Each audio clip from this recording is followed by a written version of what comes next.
U hawnhekk għandna il-mistieden ir-residenti tagħna Matteus Grasso li kull ġimgħa ikun ma jagħtina dawk il-ftit tips u idejat kif wieħed għandu jżomm lilu nnifsu kemm jista' jkun fit ħalli nkunu healthy. Però llum bħalma taf ftit tal-ġranet oħra għandna jum San Valentino allura il-programm tal-lum kollox imdawwar ma' din il-ġurnata partikolari. Ħansaqsik jekk tissuġġerixxix forsi xi attivitajiet għal koppji għal din il-ġurnata partikolari. Sewwa, mela, jiena minn naħa tiegħi pers li ġej mill-health and fitness irrid bil-fors ngħidlek nissuġġerixxi fejn jidħol xi ħaġa li fiha naqra movimenti. Jiġifieri dak Idealment, mhux bil-fors, idealment imma da jiddependi minn dak li jkun naturalment kif fil-fema tiegħu u l-partner tiegħu l-iktar li ħajħdu pjaċir iqattaw dik il-ġurnata jew dik il-lejla, ġifieri jiddependi. Qegħdin nitqu għaw ħafna li huma avventurużi u jħobbu dawn l-affarijiet, ġifieri trekking. Fuq hekk li se nitkellmu kif aħna nistgħu anke forsi xi ħaġa li mhux daqshekk normali għalina li għal mod tal-kelma jew morru xi ziplining, jew morru xi ice skating pereżempju, ġieli jkun hawn dawn l-areas hawn Malta fejn jagħmluhom ftit b'xi ftit ice hekk ta' mal-art artifiċjali li nistgħu mmorru dawn l-attivitajiet ukoll għalfejn dejjem bil-fors idu nerġgħu mmorru bil-qiegħda, nerġgħu niklu, nerġgħu neħdu l-cocktails tajjeb, b'xi baby ħdejna jibki. Nistaw aħna noħorġu. Isma' jekk il-baby jkun tiegħek ma jkollokx. Mhux bil-forsi jkun tiegħek il-problema. Dik il-problema x'tiegħek kollha. Però naqbel miegħek 100% li għandna tendenza l-Maltin biex noħorġu dumor niklu ġe restaurant. Eżatt, ħanibbukja lem, ħanibbukja law, daw il-jiem kullhom kien fully booked ikun, tajjeb għax kulħadd ħiereġ u jagħmel. Kemm importanti li jkun hemm daqsxejn varjetà. U fuq hekk li ħanitkellmu llum jiġifieri. Tissuġġerixxi li koppja ikollhom date f'gym? Mela, di vera interessanti. Jista' jkun dak li jkun jgħid nagħmel one day membership ħara. Ħalli mur u daħqa pereżempju mur nagħmlu workout kif nafu aħna. U pereżempju tipikament xi ħadd mill-koppja ikun l-iktar persuna li tmur il-ġim, ngħidu pereżempju r-raġel imur iktar il-ġim mill-mara jew viċa versa. Allura tittarhom niggustawhom ta' spiss aħna juru lil xulxin kif jagħmlu tgħix kemm jitqu jieħdu pjaċir, ġifieri għax inti mhux bil-fors trid tkun espert fil-fitness biex tieħu pjaċir il-ġim. Dimet li ma tweġġax, anzi tista' vera titħaq u toqgħod pereżempju tikkorreġi l-qagħda tal-partner tiegħek u dik hija xi ħaġa vera tad-daħ ukoll, ġifieri. Ikollok skużi kif tista' tavviċina il-persuna l-oħra, fimtek. Eżattament. Jekk iridu nagħmlu xi ħaġa xorta ta' eżerċizzju, mhuwiex restorant imma l-kwiet xorta. Hemm xi ħaġa li wieħed jista' jagħmel? Mela, pereżempju waħda mill-favoriti netti tiegħi tmur xi mixja fit-tul. Illum il-ġurnata l-għadha ma bdiex dik is-sħana qawwija s'issa. Nistgħu anke pereżempju ngħidu mort passiġġata. U f'passiġġata inti hemm l-arja qed titkellem qed tieħu pjaċir hemm dik l-arja pura mhux dejjem l-eżost tal-karozzi, again qed titħaq, forsi ġrejt xi ġirja, forsi kil xi ħaġa anke għax għamiltu xi piknik żgħir, dawn l-esperjenzi li ma tantx ikollna ta' kuljum. Kemm importanti li nieħdu gost bihom anke fi ġranet hekk. Issa again, jekk jum San Valentinu ħanamluh fil-għaxija biss, allura l-għażliet ħajkunu limitati. Hemm min imur night hikes, però dak ikun forsi għal minnu daqsxejn iktar avventurus. Però jien ngħidu dakinhar ħanieħdu ġurnata off aħna. U ħanieħdew minn filgħodu iva. X'hemm miżbaħ milli tmur mixja. Tajjeb inti anke moħħok kif ħadd irraġuna, kif ħadd tħossok. Forsi ċertu esperjenzi anke taqsamhom. Naturalment kollox ħajjin, jiġifieri. In-natura hi x'inhi. Hija xi ħaġa li tgħinna ħafna. Kieku kelli ngħidlek yoga, tissuġġerixxi għal koppji? Yoga interessanti ħafna, ġifieri yoga huwa metodu ta' eżerċizzju kif aħna anke nirrileksjaw. Jiġifieri għaliex le? Pereżempju ngħidu morna passiġġata filgħodu, fil-għaxija ħarmu daqsxejn yoga u forsi mbagħad naqra iktar tard nintafgħu nieħdu drink ħatejt ħalli għall-inqas ħadna ta' tsambit ħankun daqsxejn bħal normali wkoll. Għax kulħadd iħobb jispiċċa l-ġurnata b'dik xi ħaġa. Però għal min anki minn forsi ma jkunx jaf jinsemgħilek yoga ma jista' jkun boring. Hekk interessanti xi ħaġa romantika mhux xi ħaġa li inti għandek qalbek ħirġa, ġifieri mhux xi ħaġa li intensa ħafna, tajjeb, però il-yoga tajba ħafna anke l-meditazzjoni, dak li jkun jgħidlek kemm inħossni anke bħala fejn jidħol l-istress, kemm ikun iktar kalm wara l-yoga. Għaliex le, dawn l-affarijiet again li forsi mhux imdorrin nagħmluhom ta' spiss, nippruvawhom. Għax jista' jkun ukoll provajnihom darba u ngħidu l-allu kemm ħassejtni tajjeb nalla kien San Valentinu għax imbagħad bqajt inħossni tajjeb. Forsi sena sħiħ. Jiena nammetti ngħid il-verità xi darba jew darbtejn mort nagħmel yoga sessions, ġifieri vera ftit. Però hemm min qalli li teżisti hot couples yoga. Interessanti, di daħlet iktar barra minn Malta s'issa. Aw Malta ġieli smajt li qed issir ukoll li dawn ikunu koppji xorta jkun forma ta' yoga pero jkun involut anka daqsxejn iktar isu l-atteġġament fiżiku fiha, jkun hemm daqsxejn iktar jiġifieri anka movimenti iktar romantiċi ħanajdu.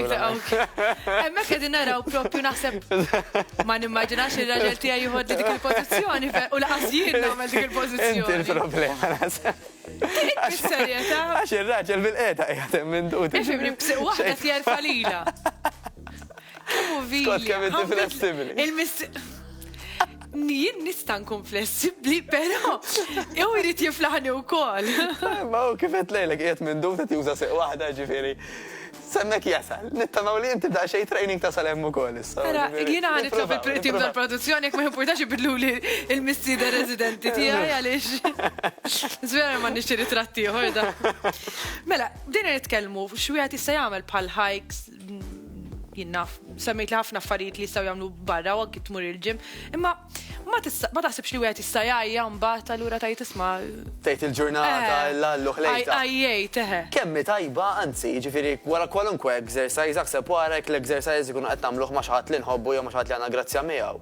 Kemm iktar inti ħatħossok revitalize il-kelma bl-Ingliż, jiġifieri li inti mhux tal-li ma jgħidx tal-li qed tħossok għandek iktar enerġija, għandek xtaqti, ma sax tieqa fil-ħin kollu isek bet riċarġjata. Hekk ħafna nies jispjegawha għaliex għax l-exercise mhux qiegħed hemm biex jiddrejnjak. Anzi l-exercise qiegħed hemm biex inti jerġa' jiċċarġjak għal dik il-ġurnata li ġejja. Tista' inti tgħid konti li ma nimxi u qlajt saqajja tajjeb għax minnu ħajtu kollha bil-qiegħda u ħajmur jimxi bil-fors wara ħajkun saqaħ daqsxejn għajjenin. Però mentalment tiskanta kemm inkunu brajt, jiġifieri anzi ħatejna biex dik il-ġurnata ngawduha sew. Mela għalhekk nirrakkomanda l-iktar li kwalunkwe exercise li ħanagħmlu dakinhar jekk għandna xi ġurnata u nibdew minn filgħodu. Għax il-ġurnata mbagħad. Ifhimni, jiena ma nafx hekk hux vera jew le li ħanajt, però min jgħidlek imur il-ġim biex inaħħi l-istress, mhux neċessarjament biex jittowni jew jitlef xi weight jew jinnaf jinben aktar mhux ma jfittix dawk l-affarijiet imma jfittex li jnaħħi l-istress tiegħu tal-ġurnata. Bla dubju, aħna bl-istress mela pereżempju jiena jdur ċevejt telefonata li mħaġġ biha jew xi biċċankwit xi ħaġa.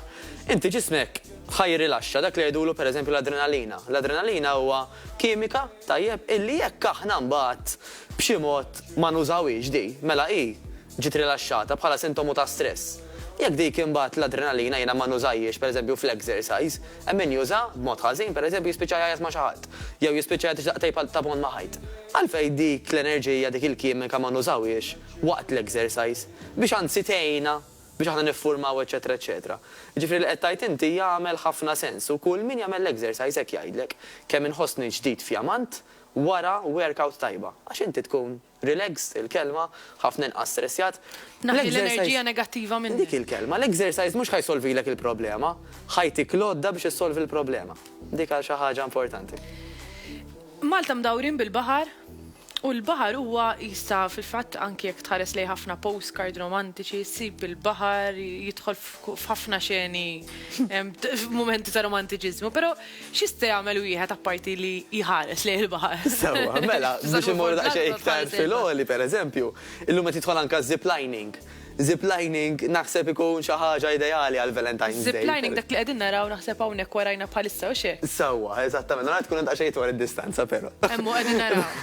Eżatt. Iva, fej bażikament daw it-tip ta' activities inti tant anka ħadd titħaq qabel ma jibdew pereżempju ejja ngħidu xi ħadd mill-koppja jkun anzjuż jew anzjuża u lex biżax ma nagħmilx u ejja. U l-naħa l-oħra qed tagħmilha kuraġġ qed tgħidilha ejja issa nastu tgħix kemm ħadd titħaq u wara rnexxielna nagħmluha ta' kemm aħna tajbin.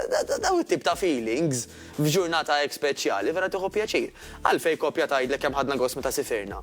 Għax normalment nagħmlu ħafna minn dawn l-activities li s-soltu ma nagħmlux. Morna fuq il-muntanji, morna kajaking, morna pereżempju trekking. U żgur kemm ħadna pjaċir mhux għax biss forsi ma konniex xogħol, imma x'għamilna dawn l-affarijiet illi tant ġisimna jieħu gost bihom. Minn għalfejn hawn Malta stess fejn nistgħu ovvjament ma nistgħux noqgħdu nitgħu mal-muntanji għax m'għandniex. Però l-affarijiet li nistgħu nagħmluhom ma nagħmlux aktar ta' spiss. Għalfejn l-exercise għandu jkun fuq treadmill jew mixi madwar il-blokk meta aħna dat tip ta' exercise huwa xi ħaġa fan, xi ħaġa ġdida u xi ħaġa ħandu gost ħafna biha. Semmejna l-baħar, il-baħar kull tip ta' ħaġa tista' tagħmel, tista' sempliċement ikollok ballun u toqgħod tilab il-water polo, tista' toqgħod tilab il-volleyball fil-ilma tajjeb, ġifieri volleyball ħdej l-ilma. Tant tista' tagħmel affarijiet u titħaq. Mhux bil-fors tkun koppja, forsi anke tkunu żewġ koppji. Jinnaf taqdu logħba, pereżempju, l-koppja tagħna kontra l-koppja tagħhom. Dawn l-affarijiet fan illi tibqa' tiftakarhom. Ħafna jgħidu ħanispiċċa b'xi ħaġa pjuttost ġifieri ma tantx għandha x'taqsam. Ħafna jgħidu li anke meta naslu fuq is-sodda tal-mewt, ma niftakrux kemm ħdimna, niftakru dawk il-momenti speċjali u differenti li għamilna flimkien forsi anke mal-partner tagħna. U daw jistgħu faċilment ikunu ġranet vera speċjali li niftakru mat-tul ta' żmien. Naraw ħafna nannit jirrakkuntaw ma xaħna meta konna żgħar konna labu hekk u hekk. Nannit ma jgħidulek xi ħeta darba kelli 25 sena u ltqajt ma' Tony kien il-supervisor reformer tiegħi. Ma jkellmuk xufek, ikellmuk fuq affarijiet illi vera anka kienu jieħdu pjaċir bihom huma. Ġifieri għaliex le? We can write our own history kif jgħidu Mirej. Nistgħu neħdu pjaċir b'dawn l-affarijiet u jkomplu jtejbu relazzjonijiet tagħna. Naħseb jien fil-verità sfortunatament huwa nuqqas ta' kreattività li għandna. Jiġifieri naqgħu l-immorru għax tisimgħek titkellem, tajta interessanti sa orejt forsi jiena li hija ziplining u x'hekk dak li kon qed nara. Huwa daqsxejn diffiċli, però mixja ma nidejaqx nagħmilha u tajt kelma mal-persuna l-oħra. Diffiċli mentalment ta' ziplining, pereżempju, sakemm inti isek tafda lilek innifsek, tittafda wkoll il-min ramalek il-ħabel. Tajjeb, għax il-bqija inti ħajinbuttak ftit u ġast ħażhom mal-ħabel biex taqsam min-naħa l-oħra, ġifieri. Iktar mentalment logħba tal-moħħ. Ngħidu li mentalment finix preparata li nagħmel ziplining. Però vera, hemm affarijiet oħrajn li wieħed jista' jagħmel mal-partner tiegħu dakinhar. Tant aħna ħobbu nimxu mal-kelma moda, moda mhux fil-ħwejjeġ biss, moda hija mela Valentine's Day morru nieklu, mela New Year's Eve morru nixorbu. Illi tispiċċa dejjem jew tagħmel l-istess ħaġa u kważi mhux taf xejn. Anke meta nisimgħu b'xi ħaġa differenti, kulħadd jipprova jmur għaliha, taf x'hemm dissar x'un, kulħadd imur hemmhekk. Ma tikx tort, għax tant imdorrijin nagħmlu l-istess ritmu ta' affarijiet illi l-bidla dejjem sabiħa. U l-bniedem di natura jħobb ħafna l-bidla merejt. Mela hija l-bidla m'għodux nistennew li aħna niġu depressed u nervużi u mdejqin qabel nagħmlu tip ta' bidla. Imma aħna nkunu spontanju nippjanaw minn qabel. Ma nafx issa jkun ukoll li xi kultant noqogħdu ħafna iktar lura u l-medja tpoġġi fuqek għax inti tinsiex min ħajpromowti għalek li tmur timxi. Ħadd. Però hemm ħafna iktar nies li ħajpromowtaw lek ir-restorant. Ġifieri allura il-medja tpoġġi fuqek ħafna ma nafx, ma nistax ngħidilha pressure, imma qed timlik b'ħafna informazzjoni. U l-għażla tispiċċa f'dak li qed tara. Bla dubju, jiena naqbel miegħek ħafna u naħseb li anke l-awtoritajiet jistgħu jagħmlu daqsxejn iktar f'dal qasam għaliex għax mejlux anke qrajt artiklu kemm bejn wieħed u ieħor il-gvern tiġih bħala somma flus relatata mal-ispiża tal-obeżità eċetera bħala kura fl-isptarijiet madwar 30 miljun.